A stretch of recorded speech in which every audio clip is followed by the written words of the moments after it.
At its 5th of April 2023 meeting, the ASI Board adopted as ASI By-Laws the following updated ASI guidance documents.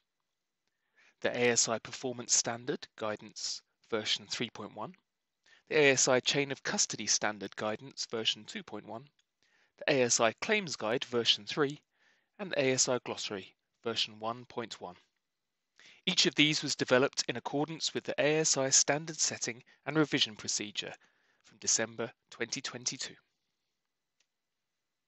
The ASI strategy articulates a commitment to carry out regular updates of ASI guidance.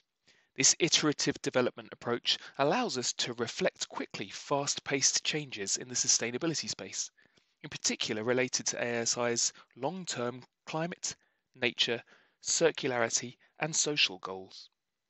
It allows us to embed lessons learned from ongoing certifications, entity and auditor experiences, including timely case studies, while maintaining the stability of normative documents, the ASI standards, which continue to follow a slower revision frequency.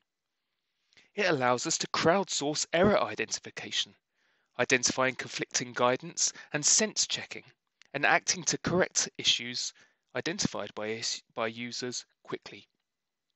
It allows us to take time to systematize, restructure, and streamline guidance, tasks which were identified in the previous revision process, but which were deprioritized in lieu of substantial text changes. It allows us to socialize issues that one might expect to see incorporated in future normative documents, allowing an evolution towards standards revision rather than a sudden introduction and accelerated discussions.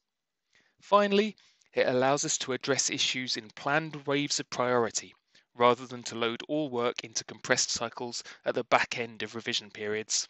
This can spread the workload for the ASI team, the Standards Committee, and working group participants. The ASI Standards Committee has undertaken to update ASI guidance documents in alignment with the procedure at the following frequency, reflecting the rate of change of information therein. Every 6 months, updates to the Performance Standard Guidance and Glossary, with annual updates to the Chain of Custody Standard Guidance, the Assurance Manual, and the Claims Guide. So users can expect to see an update to the Assurance Manual in Q4 of 2023.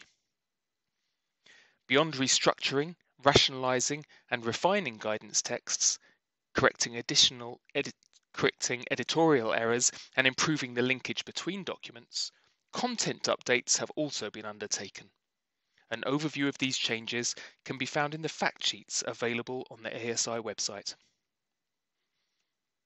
In addition to revisions to the guidance, the ASI Standard Setting and Revision Procedure also has provision for non-substantive changes to normative documents, not requiring public consultation.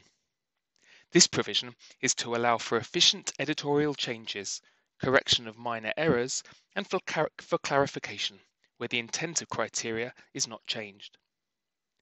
The Standards Committee has made some editorial changes to the Chain of Custody Standard version 2.1 and the Performance Standard version 3.1, both of which have been adopted as ASI By-Laws by the Board.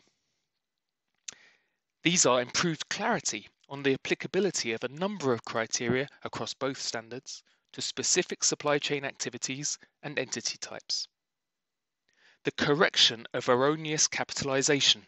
Undefined terms should not be capitalized, only terms in the ASI Glossary. Chain of Custody Principle 8 title has changed from Mass Balance Accounting System to Material Accounting System.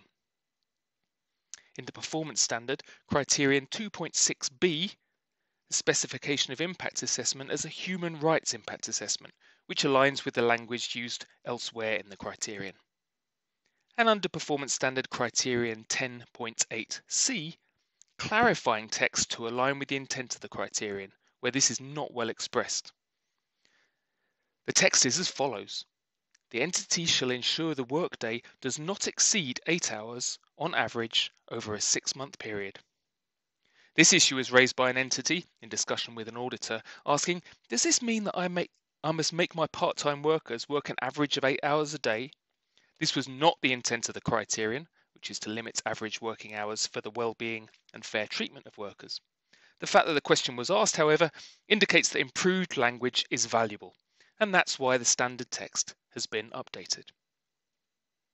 You can find all the updated standards and guidance on the ASI website, along with fact sheets explaining each of the changes.